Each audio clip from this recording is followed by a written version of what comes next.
2014 is when my husband was going to start his own organization because the VA clinic stopped the PTSD group. So he went out and located 14 guys, and they started at the library.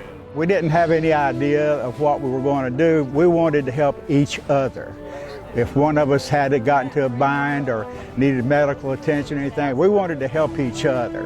One of our members had a relative that was a member of the local Elks Lodge, and he set up an interview. So Don Sachs and I went over there and we talked with the Elks and were able to strike a deal with them. It curtailed that we would pay a small rental fee to cover the power bill, etc., in which we would happily do. And that got us in the door. And once we got into the door, about a year later, the Elks were able to obtain a grant from I believe, the Home Depot. And by housing a veterans organization, they got a substantial grant. And we helped them revamp the main meeting room. We built a new closet back there for them, which is good size. And it's just been a perfect marriage. Mr. Roy Jeffcoat, a World War II veteran, donated the land where we're sitting on right now. We're building a 4,500 square foot building. Well, Gene Cromer called me and asked me if I had any land that I'd be willing to donate. And I told him about this piece, told him I would be willing to donate it. They looked at it and liked it, so we did it. I couldn't have put it to a better use as far as I'm concerned. They do great work for needy people. I know a lady whose husband was killed in Iraq. He was a friend of my kids when he was growing up. She was left with 2 children. Yeah. She can't trim her hedges and cut the grass, so these guys do it for her. It's a wonderful organization. We try and do fundraisers and raise money so that we can help with this building fund. We have a lot of women that are crafty. So we do it's a little Christmas ornament that we sold with the Vets Helping Vets. And then this thing here, this is a star off of flags that are turned in that are no longer useful. And we cut them out, put them in this little package, and there's a little pamphlet, a little thing on the back that tells about Vets Helping Vets. We support our members. We have widows that are in our group. We support them. If they need help, we go to their homes, help them with whatever they need. And it's a great thing. We went from 14 to 20, then from 20 to 50, to 50 to 100, to 100 to 150, and now we're averaging between 160 and 170 vets each and every week. I've seen vets come in, see them laugh, you see them cry. I mean, grown men crying, sharing their experiences, and the beauty of that is the other vets know exactly what they've gone through, what they've experienced, and we give them a hug, a pat on the back, a handshake, just to support them. As the numbers grew, we get to experience, as any organization would, that we started losing members that would pass away, and of course they left their spouse behind, and found a need. The vets found a need to support those individuals.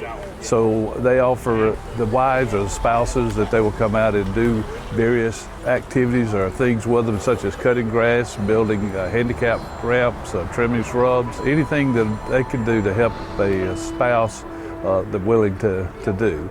And we also have a place that is available to offer people that are in need of food. And if anyone needs transportation, it's just a wide range of services that we can provide, and just returning back to the vets. For a long time, none of the guys, even in our group, wore hats like this because you didn't want any identification with Vietnam, military, anything.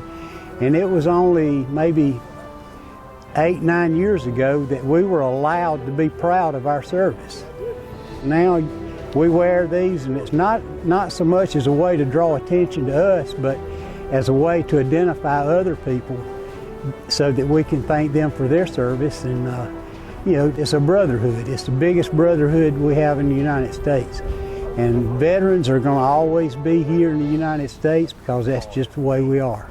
It's helped me in a bunch of ways, and got involved with the group. I'm in charge now of the grass cutting details. And when we first started doing the yards and everything for a vet in our group that was going through a kidney transplant. So we went over and did his yard while he was doing all of that. And from that, we're now doing 45 yards every 2 weeks. I started our Facebook page, Vets Helping Vets Anderson, in October of 2016. And when I first started that page, we were probably running 20, 22 members, and I did it so we could get more exposure. Soon after that, we started getting a few members here and a few members there, and next thing you know, we're over 200 active members, and we have anywhere from 150 to 170 come every Wednesday, and I'm sure there'd be more than that coming if it wasn't so crowded where we are. And that's one of the things that helped drive the fact that we need somewhere else. So the new place that we're planning on building should hold up around 300 people with parking space for about 200 cars. So it'd be like a community center for veterans. You can come in if you just want to chat, if you want to watch TV, if you want to play cards, whatever you want to do, just to be around veterans. So this is really for the young boys to have a place when they come back from different places overseas and socialize. Just like the people that's been in the war zone, Paul, people don't know what that's like till you actually see a man get killed. I mean, TV's it doesn't show what it is, it don't show, and you never get over it. I mean, I can be in a restaurant, somebody drop a pan, I jump. I jump when the phone rings because I've been over 300 rocket attacks. You never get over it. It's something you have to learn to live with.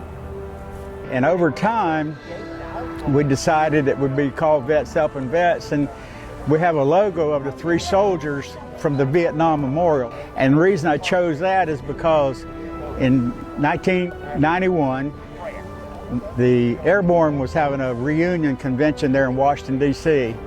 And I went to the first and only reunion I've ever been involved with. I never went back again. But we went to see the wall.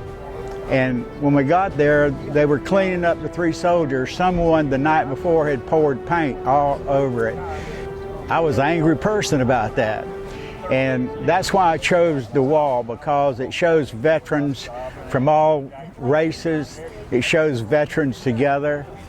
And at a time when our country needed healing, and I decided on the 3 soldiers, and everybody concurred, and that's what we did for our logo. The Vets Helping Vets is the only one I participate in because I really do like Vets Helping Vets. They're relaxed, so everybody gets a chance to hold the mic.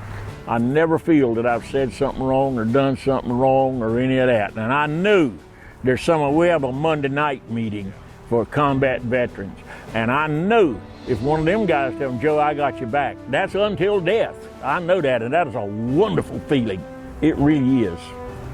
There was a fellow who's passed now, his name is Billy Arflin, invited me and told me about it, and I agreed that I would come over and see what they were about, and here I am. I've assumed some duties as the chief medical officer for the element. I have a 44-foot container that's filled with medical equipment that I maintain. It includes hospital beds, wheelchairs, walkers, sanitary supplies for incontinence, and oxygen equipment, all that sort of thing. So when any of our people have need, they get it today, not next week, not when somebody makes a decision. It's made the moment they call me. Hospice care will provide people for us, but they're only there so many hours a day. Well, people have the need 24 hours a day. So, if I have someone that needs a hand caring, doing the personal care even of a veteran, they can call me night or day. My phone's right here. I design and build ramps, and I have a crew that works with me. And there's a girl named Suzette Munn who has ALS. 38 years old, she had a stroke, and she didn't have a ramp. And the picture of her coming down that ramp with tears in her eyes spells it all. I mean, you can't beat it. We got a couple that are housebound. He has a grandson that's 16 years old that's never been out of the house. The doctors come there, and now we put a ramp in. They can go to the doctor, they can go to rehab. They're not housebound anymore. So it's a feeling that you can't imagine. People don't understand with the VA. They don't take anything back because then they have to clean it and then sterilize it. We take it back, clean it, fix it up, and then we hand it to somebody else that can't get VA benefits. So it's a beautiful relationship with the VA. We had a woman that just gave us a 51-foot aluminum ramp. That ramp is on 3 veterans' houses. Within a month, we had them on 3 veterans' houses, and they're out and moving around. So that's just a terrific feeling. Been with them about 4 years. Someone approached me at Ingles grocery store and gave me a card, and they approached me and asked me would I be interested in coming and help some veterans, and at first I said no, and about 3 weeks later I decided to go up there to the meeting, and I've been with them ever since. I got there and I had the camaraderie with the veterans and everything. I felt like I had somebody that had my back, and as more and more I went there, I wanted to do more and more to help. And I started out, cutting grass and stuff, but my health wouldn't allow me to do that. My legs wouldn't hold up. I didn't know a thing about grants, so I went on the internet and started finding out about them. And then I morphed into, I went to Tri-County Tech and became a professional grant writer, so that's what I do now. I went back to school because I want to make this nationally recognized as a professional organization. When I write a grant now, it's written the way the companies or the federal government wants it written. We have a lot of fun sometimes when we have our coffee and donuts, saying we're the #1 coffee drinking, donut eating organization in South Carolina. It filled a void I've had since I come back from Southeast Asia. That's all I can tell you. To see things happen like this and see all we're doing for people, and to see how some of these people are widow of a veteran, how when we do something simple for them, how it just opens up, and people see that. It's been very, very rewarding for me, I can say that. The people of Anderson, South Carolina, I have never met people like this in my life. They're so giving. They come up to you unsolicited and offer their help. I can be sitting in a parking lot with the decals on my car, and they'll walk up and say, "Are you with Vets Helping Vets?" And I say, "Yeah." And they'll give me a $20 bill. It's amazing, and it all goes into our building fund, and we're ready to go as soon as the city gives us the nod.